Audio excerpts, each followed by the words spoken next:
I am sorry. I have another video about Sarah's notice of appeal, but trust me, the story is more interesting than I knew, and maybe you knew that all along, because I missed a couple YouTube videos that make things very, very interesting. So, backstory, if you haven't followed the notice of appeal situation so far, Sarah Boone, on January 27, 2025, at least it's on the docket on that date, a notice of inquiry. And this notice of inquiry is asking about her lawyer, her appellate lawyer, who has not contacted her. Now, on January 29th, 2 days later, the clerk informs Sarah that that is her attorney, but also tells her there is no notice of appeal on file. This causes a wild storm of questioning, because what do you mean? Is it too late? Did someone mess up? Who messed up? Can she still appeal? What's going on? And a lot of people were hoping Lawyer would go live and explain it all, and he didn't seem to know what was going on either. So everyone's kind of lost. And then, me, personally, I am sitting there late at night, and what I see is notice of appeal, comments received by clerk, January 31st, 2025. They found it. They found her notice of appeal. It was filed December 18th, along with the statement of judicial acts, but the clerk says they didn't get it until the 31st of January. That's crazy.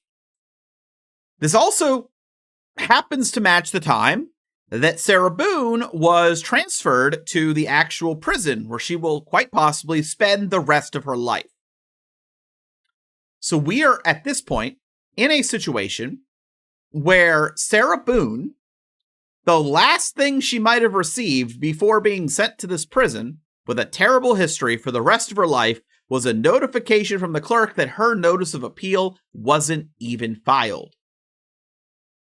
When it really was. There's an e-filing date and everything. Now, I made that video, and I made it in the middle of the night because that's when I found out, and I just wanted to get it out there. And I went to bed. And I wake up today, and I find out there's some more information in there that I didn't know about, which makes this a lot more interesting. You see, after Sarah asked and she got the response, another YouTuber who I've mentioned on this channel multiple times, Tanika's 2 cents, who does a lot of work with like Sarah Boone stuff and gets a lot of really interesting documents, she started emailing people. She started emailing people about this notice of appeal.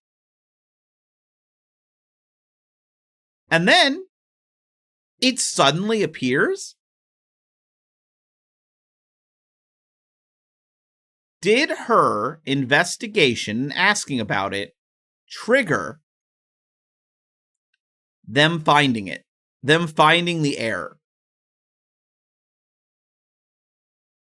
That's interesting. That is crazy to me. And then, on top of that, we have to think of the mind of Sarah Boone. So imagine Sarah Boone got the message, no notice of appeal on file, and then shipped off to prison. And then once in prison, imagine if she gets told the notice of appeal was found, and maybe someone mentions it was after a true crime YouTuber started asking about it. There is a very real chance that Sarah Boone, if we get a future letter written by her, rages at this clerk. And I don't know what her response would be to Tanika's 2 cents, because Sarah Boone absolutely, in the past at least, hates people covering her case. She seems to not think it should be legal to talk about her case. but that might be how her notice of appeal got found. Eventually it would have been found, but that's what got the ball rolling. That is fascinating. And it brings me back to, it makes me think of a case I didn't really follow that heavily, but they had that YouTuber on was it the burn pit murder? Where they're like, hey, I wonder if the gun was from this woman's house or whatever. And like, that's how some dots got connected. Like, it blew me away. I wish I would have known about it last night. Not only for the fact, of course, I want to give credit because that, but it's such a more interesting story. It's so interesting that the clerk, without being prompted, told Sarah no notice of appeal on file. And that was done when it just so happened that there was some sort of an error making it not given to the clerk. That's just so fascinating. I don't think that is something, of course, that could be used in an appeal, right? Right? Like, that's not going to help in the appeal. But I'm sure Sarah is probably, if she gets to talk to her lawyer, if he ever speaks to her, maybe we'll get a letter. Say it's like cruel, unusual punishment that I was lied to, and, you know, whatever. So yeah, that is that's something I felt I should update with. Now, in the pinned comment, I am going to put 2 links. The first link will be to the video with the emails, so you can see the correspondence in there.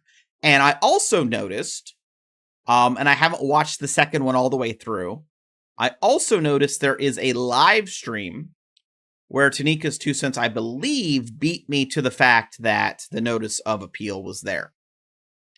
So we'll have that as well. I don't know if you can look at the time I released a YouTube video. It was like midnight. I released that one. I was heading to bed, and I did a final. I did a final, like, I'll tell you what it was. I was gonna like check Sarah Boone stuff earlier, and that plane accident happened in PA. And I knew some people that live in Philadelphia, so I was contacting them. And by the time I checked, it was already into the first. I don't know if it was midnight or 1 or whatever, and I just quickly made that video before bed. That's why it's so short, too. I was about ready to go to sleep. So yeah, definitely go watch that, because now those videos, at least the first one where she's emailing, those are kind of part of the Sarah Boone case now. It's just so fascinating. I would love to know what actually happened and why it wasn't received. Like, what was the mistake? It's probably something small, and we're never going to know. They're probably never going to, there's no reason to tell us, right?